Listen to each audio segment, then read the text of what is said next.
삶을 풍성케 하는 신도림 중앙교회 주일 말씀입니다. 여러분, 우리는 인생을 살다 보면 누구에게나 눈물을 흘릴 수밖에 없는 상황들을 종종 만나곤 합니다. 여러분, 우리가 인생을 살면서 기쁘고 좋은 일들 때문에 흘리는 눈물보다 여러 가지 문제로 인해서 우리의 인생이 너무 힘들고 괴로워서 눈물을 흘릴 때가 더 많다라는 것입니다.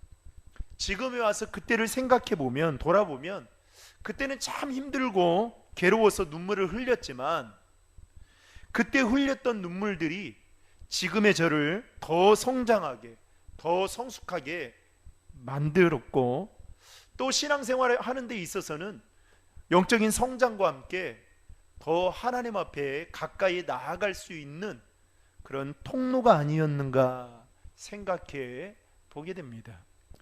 그렇다고 보면 여러분, 눈물을 흘리는 것이 결코 다 나쁜 것만은 아니라는 것이죠.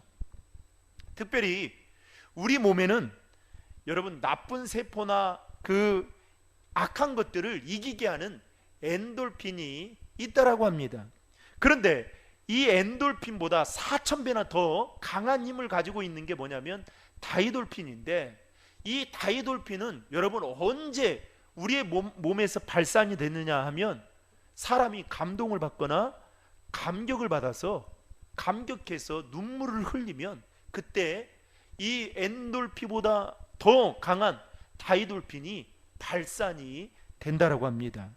그래서 학계에서는 이걸 두고 눈물만큼이나 강한 치료약이 없다, 이렇게 의사들은 종종 이야기를 할 정도로 여러분, 눈물에는 놀라운 힘과 또 능력이 있다라는 것입니다. 여러분, 성경에도 보면 눈물의 해결은 하나님의 진노를 거두게 하는 방법 중에 하나였죠. 오늘 본문은 한 남자의 눈물에 대한 이야기로 시작하고 있습니다. 이 사람은 바로 우리가 잘 알고 있는 예레미야라는 선지자이죠. 여러분, 예레미야 선지자는 남유다가 망하기 전부터 망하고 난 뒤에까지 그 모든 광경을 처음부터 목격했던 사람이 바로 예레미야 선지자였습니다. 남유다가 망하기 전에 예레미야 선지자는 이스라엘 백성들에게 외쳤습니다. 너희들이 죄에서 돌이켜 회개해야 된다, 하나님의 말씀대로 살아야 된다라고 선포했지만, 그렇게 하지 않으면 하나님의 심판과 징계를 받아 망하게 될 것이다 라고 외쳤던 그의 외침을 이스라엘 백성들은 귀담아 듣지 않았던 것입니다. 그 결과 남유다는 바벨론에 의해서 철저하게 망하게 되었던 것이죠. 예레미야 선지자가 눈물을 흘리며 기도했던 진짜 이유가 여러분 무엇 때문이었을까요? 첫 번째로, 이스라엘 백성들은 자신들이 처한 상황에 대해서 정확한 원인을 알지 못했기 때문이었습니다.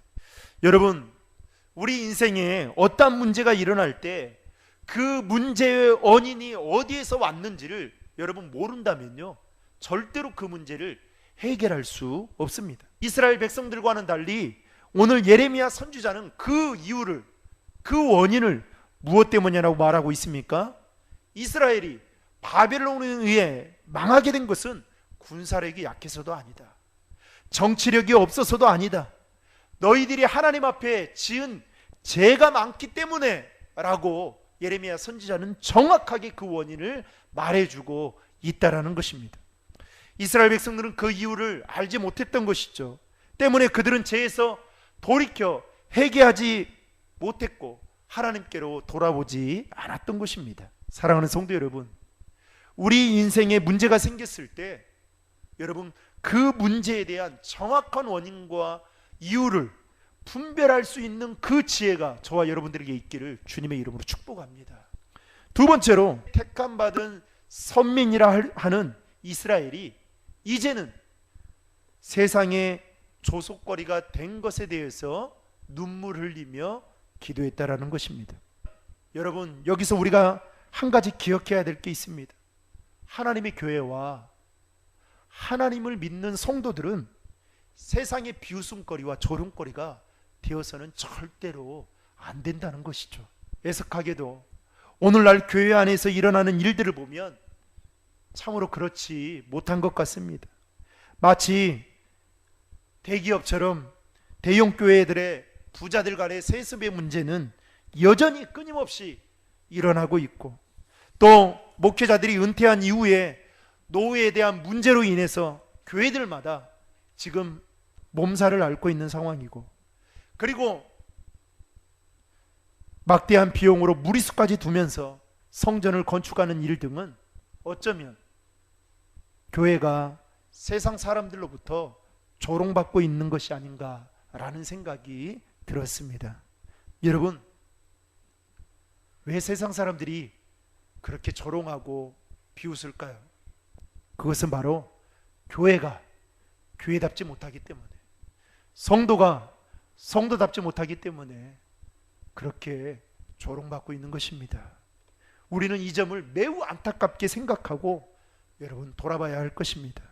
사랑하는 성도 여러분, 오늘 우리에게 필요한 것은 우리나라와 한국교회와 하나님을 믿는 성도들이 더 이상은 이 세상에 비웃음거리와 조롱거리가 되지 않도록 교회와 믿는 성도들이 삶의 자리에서 소금과 빛의 사명으로서의 그 역할들을 잘 감당하며 눈물을 흘리며 기도해야 한다라는 것입니다.